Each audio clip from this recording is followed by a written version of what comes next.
Mensa, and I'm 11 years old. I love baseball. Being on the baseball diamond makes me happiest.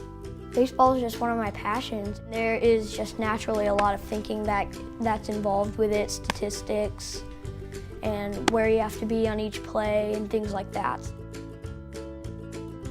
Well, I took a test to get into our school's gifted and talented program, and Mensa somehow found out about it, and we sent in some applications, and I was accepted into Mensa based on those test scores. When I was really little, I could read really long numbers, 15, 18 digits, into the quadrillions and quintillions. I would say that we probably knew something was different about Jackson before he was 2. He said 350. And I'm like, how do you know that? And I got a napkin and a pen and I put a 1 in front of it. And he said 1,350.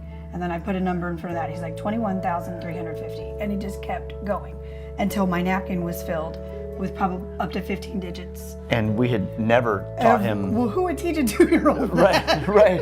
You know, there's a rhythm to numbers, and just something about that is very, in a weird way, very simple for him. A lot of times, I'm able to do what I do pretty naturally. This is a long one. Usually I try to do it without usually a calculator if I can. I was doing these really advanced things like algebra, geometry, and things like that. Numbers can be found everywhere. You can find them maybe at a supermarket. You can find them in construction, the lengths of maybe walls that you have to put up. You can really just find math everywhere. Early on, he was just so hyper-focused on whatever it was in front of him, and he would rather sort shapes by their attributes than run around with trucks or things like that. This is a blueprint of what my Rube Goldberg machine will be like. There is rarely an occasion where I'll make a Rube Goldberg machine that works on the first try, but if I plan everything out well and I test it out enough, sometimes if I get lucky and it'll work on the first try.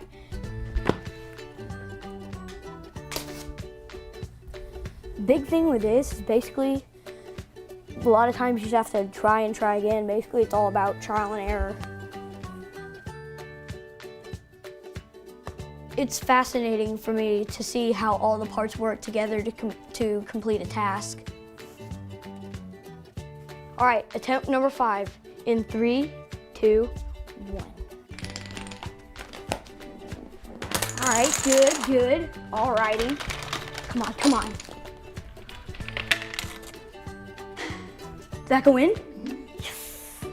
He's gifted in other areas and has heightened senses in other areas that have compensated and made up for this deficit, that so much so that you don't even know that he has it. Come on. Rocks, come on down. One of my coping skills is I look at the person's mouth that's talking to me, and I can read their lips, so that a lot of times lets me know what they're saying. When he's 4 and 5, you start thinking about, you know, preschool and kindergarten and those things, and everyone's like, well, what are you gonna do? You're gonna put him in like 5th grade? And we're like, no, that didn't ever seem like something we would have done. Right. And not to mention, Matt said, well, okay, he knows his multiplication facts, he's 4 years old, he can read, he can do all these things, but he can't tie his shoes. We want him to be able to have an impact on people. In order to do that, we believe that he needs to be able to interact with people and socialize with people. And we don't feel that you learn how to do that if you're not with your peers. I like a comment Jackson made one time after an academic competition. He said, you know, this doesn't define who I am.